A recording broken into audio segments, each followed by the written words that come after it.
Black Ops 6 Zombies is getting a number of game-changing features that have never been seen before in Zombies. So in this video, we're going to dive into all of the game-changing features, including top secret information I learned at Treyarch that they haven't shared publicly, hoping to give us a better understanding on how some of these features are going to work. And the first one we're going to dive straight into is save and quit, potentially the most groundbreaking feature that Call of Duty Zombies has ever seen, where available only in solo, you can save and quit a solo match. Now, the specifics on what we know so far is that you can only save in a solo match, and you can only save one solo match at a time. And the way this will work is exactly like a campaign mission. You will just pause the game and you'll have the save and quit available in the pause menu. You choose that and your game will automatically be saved and quitted so that you can resume that game later on. Treyarch has also stated that a temporary save is created at the end of each round completed in solo, so if you disconnect from the internet, you can resume that game of Zombies when your connection comes back online. Now, when we were at Treyarch,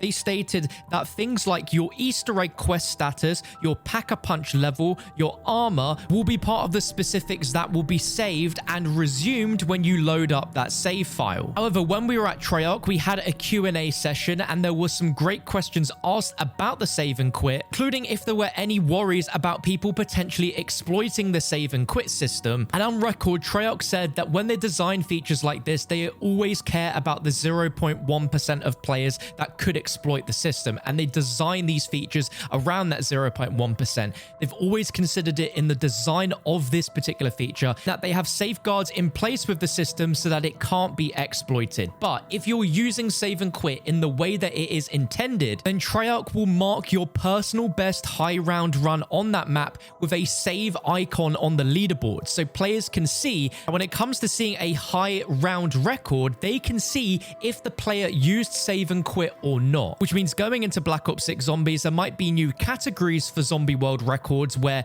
there will be no save and quit used and save and quit used, where you'll be easily able to see if it was used or not. Treyarch is still looking into the exact specifics of what is saved and what is treated like a beginning of the round checkpoint, but one thing they mentioned is that you have to be at full health in order to save and quit. That is a requirement, so you cannot save and quit if you are being swarmed by zombies and you're about to die and your game's about to end. And they've even thought ahead of this, where if you had this happen and you pulled your Ethernet out of your console or PC, save and quit will not work for that scenario, which if they manage to pull that off, that is going to be very impressive. Treyarch has currently stated that there's only one save slot for a solo match of Zombies, but can you play another game of Zombies whilst you have another map pause? Will there be the opportunity for multiple save slots? And Treyarch have said you have one save slot, and it was important for them to not have the players get too far into save management with a bunch of different saves on the same map or a bunch of different saves across a bunch of different maps. So you have one save slot across all maps combined, but you are able to play another map whilst you have a save for the same map or another map. So if you have a save for Terminus and you wanted to play another solo game of Terminus, you will be asked in the save quick flow to either overwrite your existing save or cancel and choose not to save the new game that you're playing. And to me, I think that's really interesting and also really cool that if you had around 100 attempts saved as a solo game, but then you wanted to jump in and play that map to do the Easter egg quest, you can still have that high round pause. You'll just not be able to save and quit your solo Easter egg quest game. But without doubt, this is one of the best features Treyarch has ever added into Zombies, and is a great argument for why the always online requirement is actually a good thing. Another game-changing feature that relates to the always online is the fact that you can join a friend's game of Zombies at any time. Even if you were in a game with them and you disconnected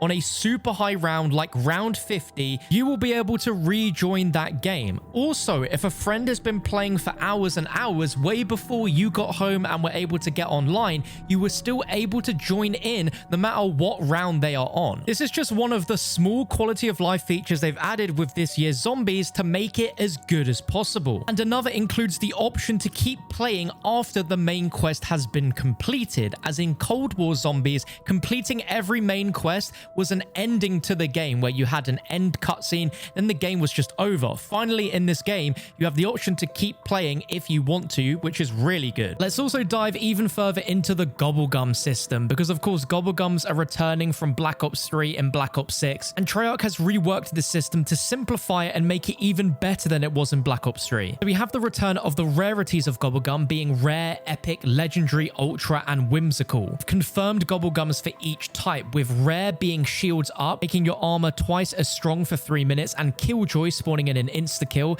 Epic including free fire, which allows you to fire your weapon infinitely for 60 seconds, and Soda Fountain, which will grant you a random free perk when you buy your next perk. Legendary GobbleGum includes Phoenix Up, which revives all teammates and keeping their perks, and Wall-to-Wall Clearance, which is a brand new GobbleGum where every wall buy will cost 10 points. In Ultra GobbleGums, we've got Perkaholic, which gives the player all perks in the map, and a new Ultra GobbleGum called Wonder Bar, where the next gun from the mystery box will be a wonder weapon. This is a GobbleGum that we see popped in the B-roll gameplay because the player hits the mystery box and immediately gets the new wonder weapon, the Beam Smasher. And lastly, Whimsical GobbleGums return, which don't actually give you an advantage, they just grant some hilarious, entertaining effects, including Newtonian negation, where zombies killed fly straight up into the air for 3 minutes. GobbleGum machine can be hit at any time for absolutely free, just like in Black Ops 3 Zombies, and a GobbleGum will be randomly dropped ready for pickup, again, just like Black Ops 3. You choose a pack of 5 GobbleGums and it will rotate randomly throughout those 5, again, just like Black Ops 3 Zombies. After you've hit the machine,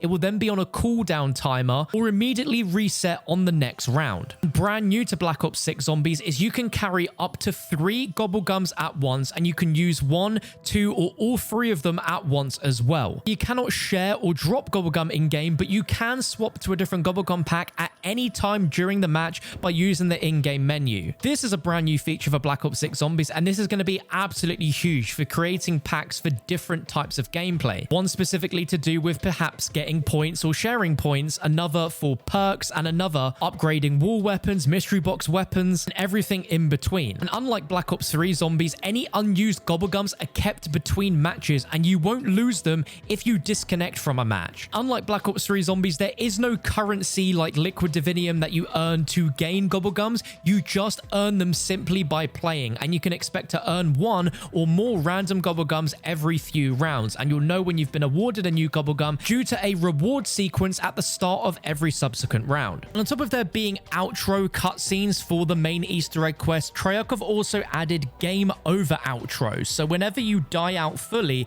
there will be a small in-game cutscene that plays showing the last zombie that killed you, and shows a small cutscene of the zombie basically tearing away at the body of your player, which is hilarious. And another huge feature which I think was really overlooked in the blog post is that there is now the feature to connect to a friend's private match at any point in the game, which is absolutely huge. If a friend's been going for a high round run, you jump on a few hours later, you want to join in on the fun, you can do that. And if you started a game together and your internet cut out for whatever reason, once you come back online, you can rejoin with that friend's game. And this also applies if you're playing private and public matches, where if someone wants to join the game in progress, then they can do so. However, what wasn't mentioned is that specifically if a player is trying to join a game that's already in progress, every player in the game has to vote to agree for that player to connect. And I think this is a very important and needed feature,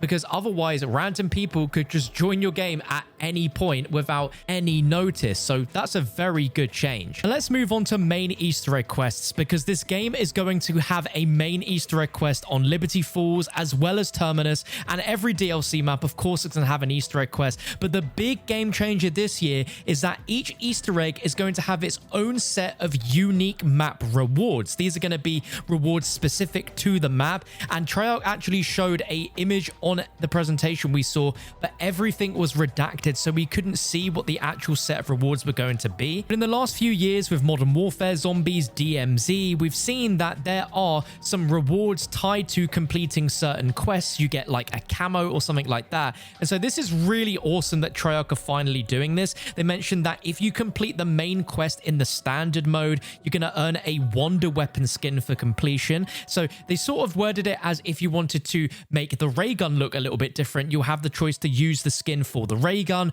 or you could use it for a different wonder weapon. But with their wording of a set of rewards around each map, sounds like there could be maybe 3, maybe 5 different rewards total, which means you'll want to play the Easter egg over and over to get the full set of rewards. But they also mentioned that standard mode is going to give you a bonus calling card reward for completing the main quest before the guided mode is released. And we're going to go in a lot more detail than what Treyarch did in the blog about guided mode, because we got to hear from Treyarch's perspective why they brought guided mode to the game. So if you don't know, what exactly is guided mode? This is completely separate to the standard zombies mode that we've all come to know and love, which is typical round-based zombies with a hidden Easter egg, hidden side Easter eggs, all that good stuff. But guided mode is a mode solely dedicated to completing the story quests in each zombies map with guidance and a maximum round cap of round 15. Clarify, this is full guidance through the main Easter egg quest only. The side Easter eggs will be disabled. The rounds will be capped to quest progression, where you'll be given objectives throughout to follow,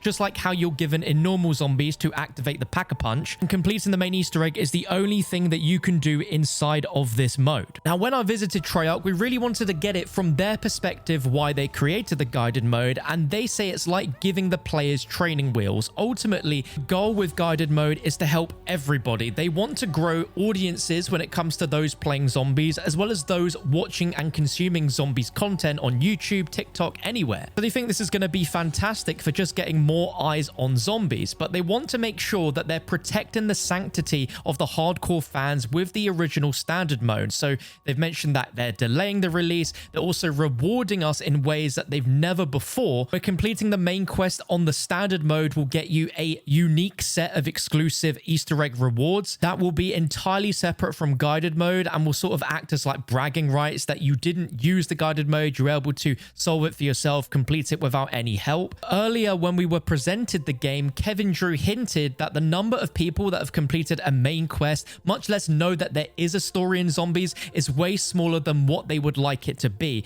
And they think that hopefully that's something that we would agree with too. And especially with it being 4 years since the last Black Ops game, they really want to grab a ton of people in. Again, this isn't coming with the game on launch, it's coming later in the season, so you won't be able to do this on day one. But eventually, if there are people that are curious about zombies, they can do the quest, nothing else, no side Easter eggs, and get a taste for it and go, hey, there is a story, this is pretty cool. And then you graduate to standard mode, and hopefully those players will stick with standard mode for the rest of the year. And suddenly there's a whole new group of players that are hooked on zombies that have never been before, excited to try and find and discover that new Easter egg in the next maps. And that's the goal, and that's why they're doing it. And they were sure that everyone in the room at the presentation has had some casual friends who have said that they're really missing out, that they need to play zombies. So they do, and they only play to about round 3 and then quit. So they're really trying to fix that. I think as long as it doesn't spoil any future Easter egg hunts where potential data miners will be able to find the guided mode steps in the code,